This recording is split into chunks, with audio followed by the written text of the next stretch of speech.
Learn how to use Cpctc to prove parts of a triangle are congruent. What is Cpctc? Cpctc is an abbreviation for corresponding parts of congruent triangles are congruent. This comes from the definition of congruent triangles. Two triangles are congruent if and only if their corresponding parts are congruent.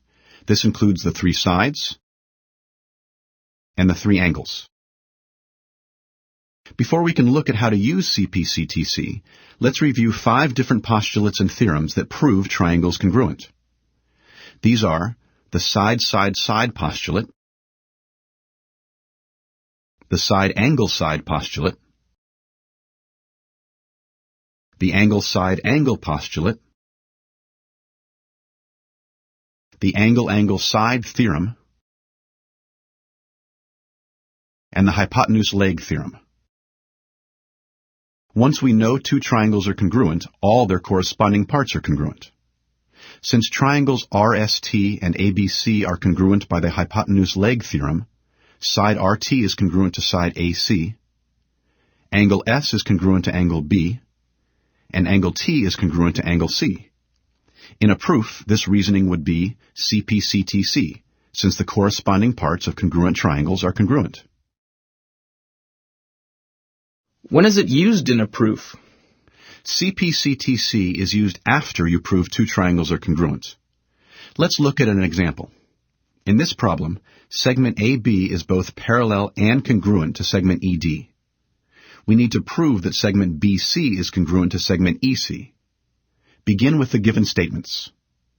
Since AB is parallel to ED, use the alternate interior angle theorem to prove angle A is congruent to angle D, and angle B is congruent to angle E.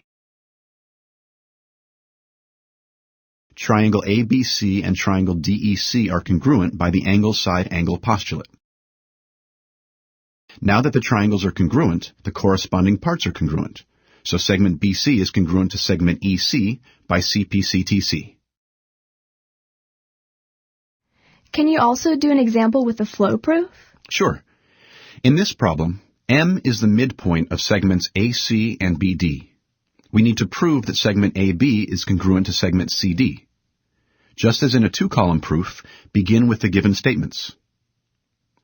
By the definition of a midpoint, segment AM is congruent to segment MC, and segment DM is congruent to segment MB. Since vertical angles are congruent, angle AMB is congruent to angle CMD.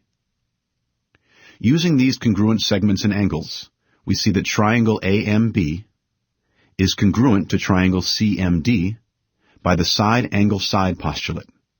Lastly, segment AB corresponds to segment CD, so they are congruent by Cpctc. Does Cpctc only apply to proofs?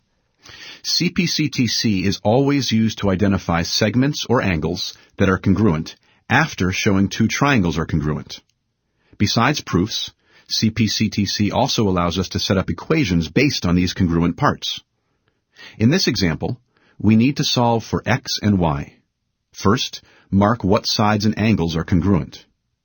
Since segment RT bisects angle STV, angle STR is congruent to angle VTR. Segment RT is shared by both triangles, so it's congruent to itself. These two triangles are congruent by the side-angle-side postulate, so we can set up our equations using the corresponding parts of these congruent triangles. Angle S must be congruent to angle V, so 7x plus 6 equals 125. Thus, x equals 17.